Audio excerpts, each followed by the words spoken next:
يلا بينا في المحاضرة السادسة المقذوفات. هنعمل أول حاجة في المقذوفات، هنشرح أول حاجة في المقذوفات. تمام، هنشرح أول قانون بس وركزوا معايا. أنا هنا دلوقتي عندي حاجة اسمها مقذوفات. تمام، فاحنا حاليا هنعمل 3 حاجات مع بعض. أول حاجة تعريف.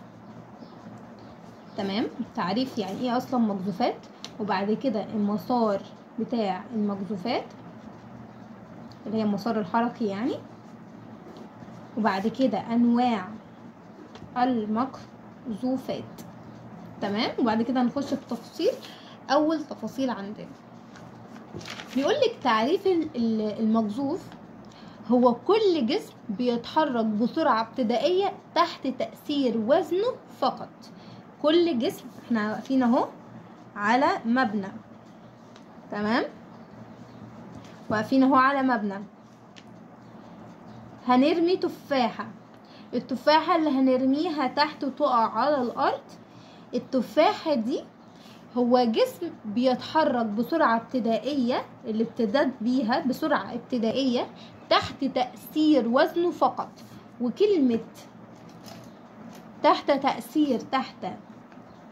تأثير وزنه هنا معناها تحت تأثير الجاذبية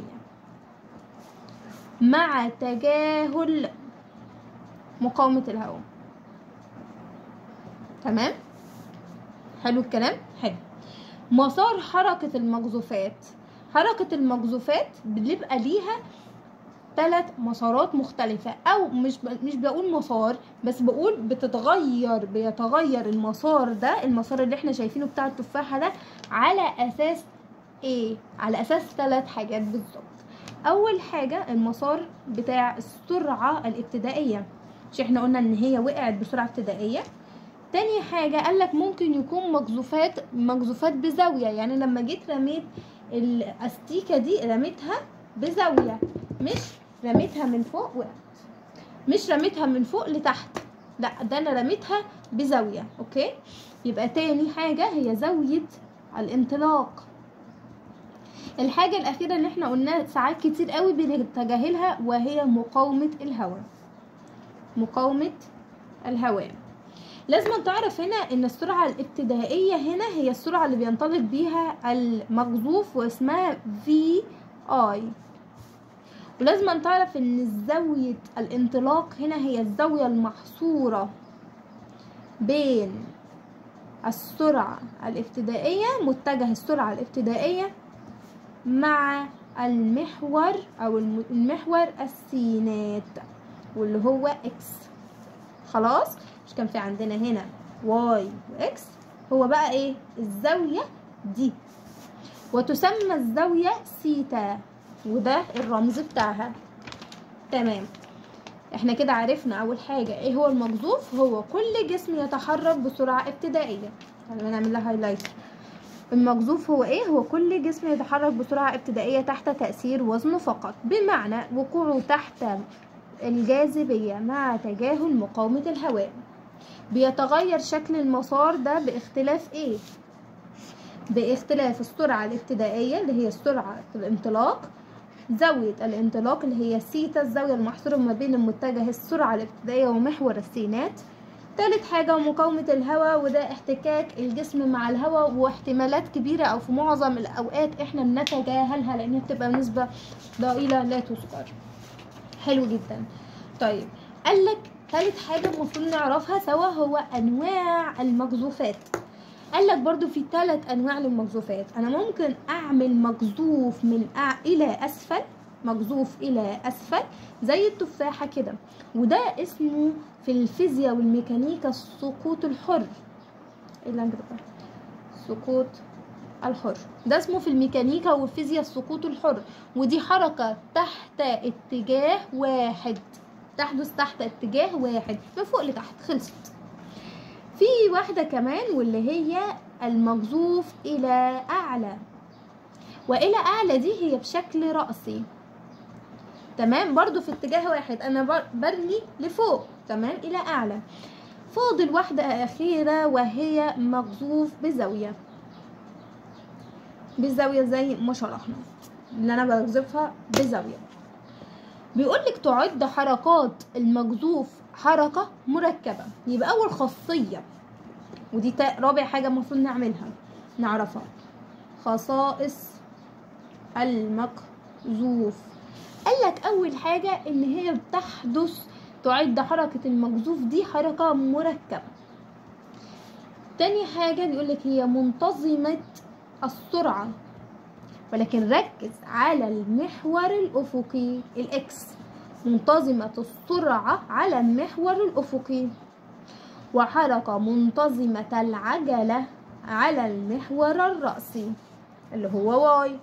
خلاص احنا عرفنا دلوقتي يا شوشو كام حاجه؟ عرفنا 4 حاجات. عرفنا المجذوف دي تعريفه، عرفنا المسارات ان هم 3، والانواع ان هم برضو 3، وعرفنا الخصائص اللي هي برضو 3. المجذوفات 3 3 3، واحده كمان 3 اللي هي هتبقى القوانين. بس خلينا دلوقتي في اول قانون.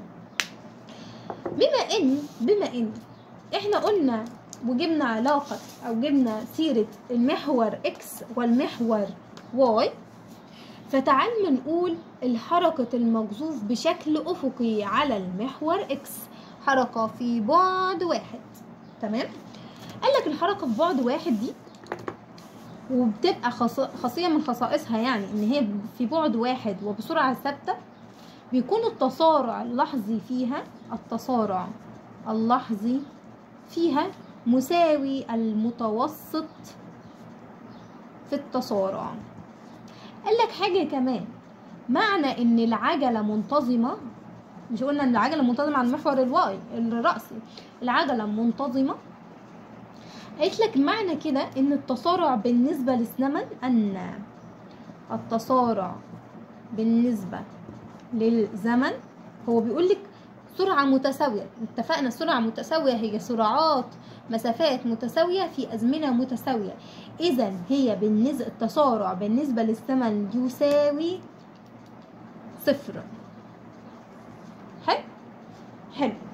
بناء على كده ولذلك يرسم التسارع على هيئة خط مستقيم موازي لمحور السينات اللي هو الاكس، محور الافق. يبقى احنا لو عملنا كده هو هيكون دي اكس ودي واي. التسارع اللي احنا هنرسمه هيبقى كده مستقيم. تخيلوا معايا ان دي مستقيم عشان القلم اتعوج مني. عادي فككم. ماشي خلاص. يبقى احنا طلعنا كده 3 حاجات. قالك التسارع اللحظي بما ان حركة المجذوف هنا افقي، حركة في بعد واحد. قالك الحركة في بعد واحد بسرعة ثابتة بيكون فيها التسارع اللحظي مساوي لمتوسط التسارع، بتكون اما في المتجه اكس او متجه واي، واحنا دلوقتي بنقول على المتجه اكس. بيقول لك بقى معنى ان العجلة دي، تاني حاجة كتبنا ان العجلة منتظمة، فان التسارع بالنسبة للزمن بيساوي 0. وبيرسم بناء عليه يرسم التسارع على هيئة خط موازي لمحور السينات واللي هو اكس. وبناء عليه على الجانب التاني بقى جنب التسارع بيحصل تأثير العجلة المنتظمة. وعرفنا ان بيكون تأثير العجلة المنتظمة على سرعة الجسم عبارة عن علاقة خطية، يعني تتناسب تناسب طردي. كل ما زاد الزمن زادت السرعة، كل ما زادت الزمن زاد السرعة. تاني معايا دي لازم نكتبها. وقال لك ايه؟ تأثير العجلة المنتظمة على سرعة الجسم عبارة عن علاقة خطية. تمام؟ بمعنى ان تتناسب تناسب طردي. كلما زاد الزمن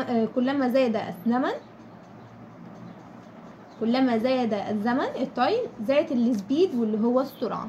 تمام؟ ودي اول قيمة فيزيائية.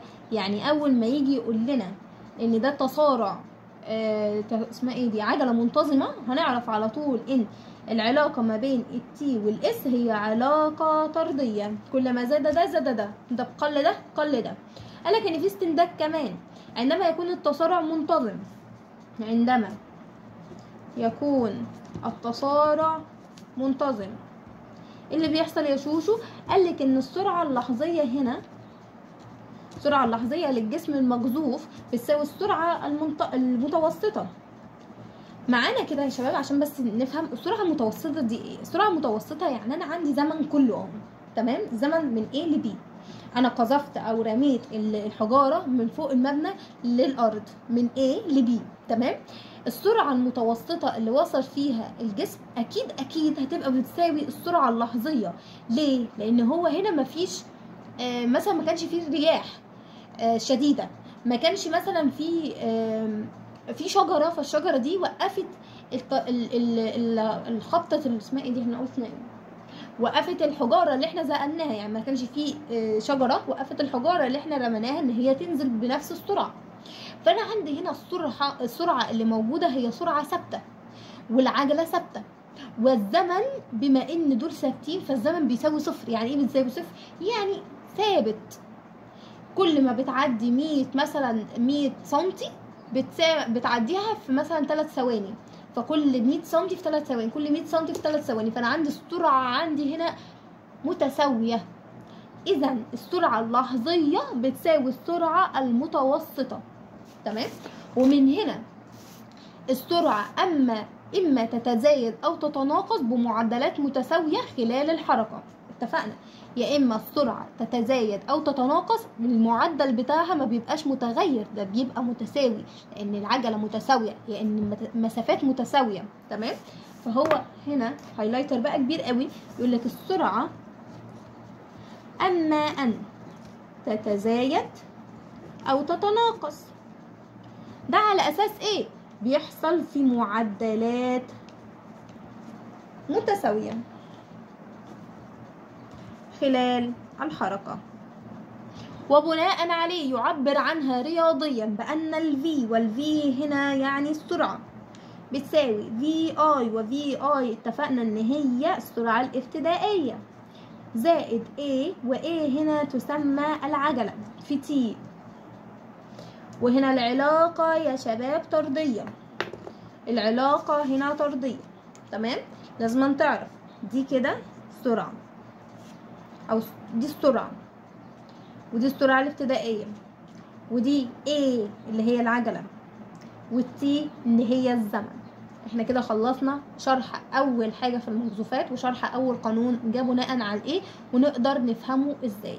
V بتساوي VI زائد AT، ودي ابسط القوانين اللي موجودة. قال لي كده فاضل 2، تمام، قانونين 2 بالليل ان شاء الله هننزلها لكم.